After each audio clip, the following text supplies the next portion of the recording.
So we open the episode with a Wendy Reed. I can't believe it's the heifer with the most volatile marriage that wants to come for mine. Was that even a marriage? Was it? Ain't no marriage I want.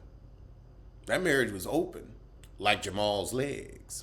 Wendy husband yeah, I lost my family because I married you. Now that's a man right there. That's the man. He's like, look, I will cleave from the family and cling to my wife. So I'm about to lose her over some random pull.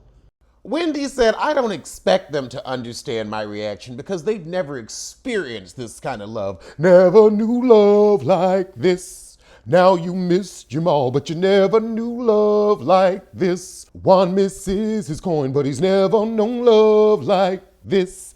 You might be broke, but you never knew love like. Never, ever, ever, ever, ever, never knew love like this. You might miss Jamal, but you never knew love like this. He had a baby on y'all, never knew love like this.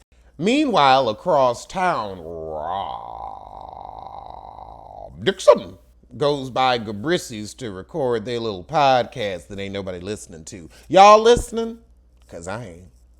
Oh my goodness. So they talking about Chitete on their little podcast. And Giselle said, oh yeah, we looked up some statistics, and if a man cheats once, he'll cheat again. Well, honey, you should know that firsthand because Jamal was cheating on you from the engagement. He didn't even wait for y'all to get married to step out on the union.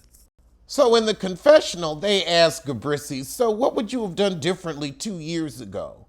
And she said, I wouldn't have done anything different. It was a joke. Girl, you know that man was stepping out on you when you tried to get back with him, and for what, I don't know.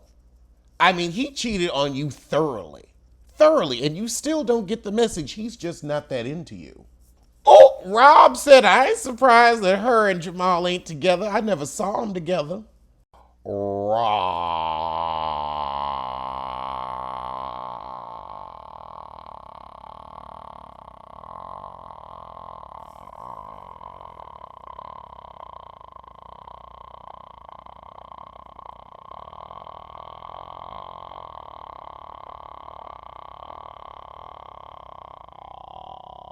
Dixon? You gonna say Juan cheated on you and you got divorced? No, you ran his pockets. You pissed away his life savings and yours. That's why y'all got divorced. It was no cheat-tay-tay. He was cheating because he was broke. Because of you. So Juan was cheating on you through the whole marriage? Y'all was just kind of buddies. Y'all give me a buddy tea. Like, I don't even know how you had them kids. Because I look at fine Juan and then I look at you. And you're a handsome woman, but we looking at this photo of Juan back in the day. He is fine. Fine. What was he doing with you? A waste. You should have been on somebody's softball team. You shouldn't have been messing over Juan. My God. I mean, look at this picture. Look at them together. No, it's a mismatch. She got a bigger chin than him. Oh, now Gabrissi gonna say, I checked in with one of my girlfriends about infidelity and she thought I was being shady. You were, because there was no proof of the infidelity. Unlike you, where you've got babies running around, loud babies and louder baby mamas who also got their hand out and getting in your child's support. Meanwhile, with Candace, she telling her husband, you know, Gabrissi said you was riding my coattails. Meanwhile, she ain't got a man with coattails to ride. Because Giselle lacks Bryant. Candace said, Heifer, if you don't mind your own business and worry about your own man. But Ashley was also here to start mess. Her and her forehead. And I cracked up when she said that. So we come back from the commercial break with Rob Dixon complaining about her lack of motivation.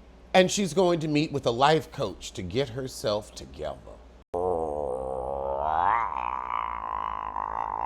Dixon says, I don't need therapy, I just need coaching. No, you need therapy so you can come out the closet, Heifer. That's what you need therapy for. You need coaching for, your lack of motivation. But you need therapy to come out the closet and deal with your lesbonics.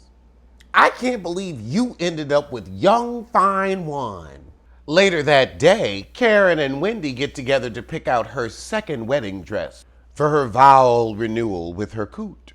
I mean, he ain't gonna be able to tell what you got on. He got glaucoma. Oh Lord, she done brought Two-Faced Mia too. I don't trust that heifer. Quiet as it's kept, Mia gives me Gabrice and Gabrissy if she could keep a man. But she can't.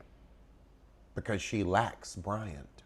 Oh God, now we got Candace whining to her husband. Why do you have to work when I'm shooting a video that ain't nobody gonna watch? Because he needs to bring in his little 5 cents so he don't get into your paycheck for child support. That's why. Because he got 2 baby mamas. That's why. Because ain't nobody gonna watch the video. That's why. I'm gonna review that sorry little second single in a minute. Candace, let me tell you something, little heifer. You get on stage by yourself. Chris is supporting you. You have to know how to support yourself, and you've never figured out how to do that because your mother coddled you for too long. I don't see this marriage lasting more than 5 years. Candace don't know how to treat him. But then again, he gives me a man that picks a woman that he knows it won't work with, so he'll have an excuse to leave. Oh, I know those men. 3 hours later, we're getting ready for Dixon's birthday. Candace is showing up stressed because her husband and told her, well, find somebody else to manage you for free. And you can't. Nor could you afford to pay someone because you've got chicken shit gigs that are giving you about $20 a pop. I don't know who told you to get in the studio. I don't know what made you think you were going to make money in music, but that ain't it. Now, I could even see you doing a little acting. A little acting. You give me, that Tyler Perry under 5 extra. I could see you popping up here and there. But singing does not pay the bills. The choir and the competition are out. I looked up and Alaska's here. I'm like, why is she here? Oh, that's right. She's Rob's friend. She don't act like Rob's friend, but, she's supposedly Rob's friend. Really Rob's replacement. I'd rather them have gotten rid of Rob and brought in Alaska. Gabrice, did you dress Rob for this birthday dinner? She came in a shitty sequin shirt and some pleather pants. Pleather pants. Looking like a Kim Kimble reject. Because she always loves to throw some leather on it. But everybody wishing Rob Dixon a happy 53rd. And I'd like to wish Beyonce a happy 40th birthday. I'm 38 and she's 40. With a husband who looks like a camel and cheats on her. And 3 children. Oh yeah, she can have that life. Good luck. God bless. Congratulations. Happy birthday. So, Giselle is the kind of friend that instead of just celebrating your birthday, she's going to bring up, oh, let's talk about who's not here and why they're not here. I don't care about who ain't here. It's my birthday and I'm with my actual friends. Well, I wouldn't call Gabrice and Gabrissy a friend, but I'm with people that I can have a conversation with. I mean, imagine if Giselle was your best friend. That means you ain't got friend to first. If Giselle is your best friend, baby, you ain't got a friend in the world. You are out here alone. Your husband don't like you. Your parents sick of you mooching off of him. And Giselle is your best friend? We're watching you fall down the stairs of life. It's sad is what it is. But not as sad as these little vacation braids you got in. I don't know who told you to do that. Rob says, Wendy apologized for bashing my lack of relationship. I'm sorry, you are 2 seconds from having a Jamal Bryant. Juan wishes he could be Jamal. You see, Juan ain't gonna walk out on his kids. It's not you. It's not you. He ain't staying for you at all. It's them kids. It's them kids. He cares about his boys. Now, Jamal Bryant, child, he'll drop a child and keep it pushing. Papa is a rolling stone. But you 2 seconds away from pushing Juan to that point. If I were you, I'd do a whole lot of shutting up. Okay, Alaska, come through. No, Ashley, basically you're saying you're assuming the blogs are true and Eddie is cheating. And Candace gonna say, this filthy milkmaid, you drove 4 hours to ruin my trip. I'm sorry, it was Gabrice and Gabrissy spreading those rumors because she don't have a man to come home to tonight, tonight, tonight. It was Gabrice and Gabrissy that ruined your trip. It was Gabrice and Gabrissy. I mean, she literally just asked in front of you, Ashley, did you put hot sauce on it? AKA, I told Ashley to bring this bull to Wendy. It was Gabrice and Gabrissy. Now, did Ashley carry the bone? Absolutely, because that's what Ashley does. She does what she's told. But it was Gabrice that was the mastermind of all of this so that nobody would remember the fact that her husband had 3 children on her throughout her marriage. We want to gloss over that. That's what that was about.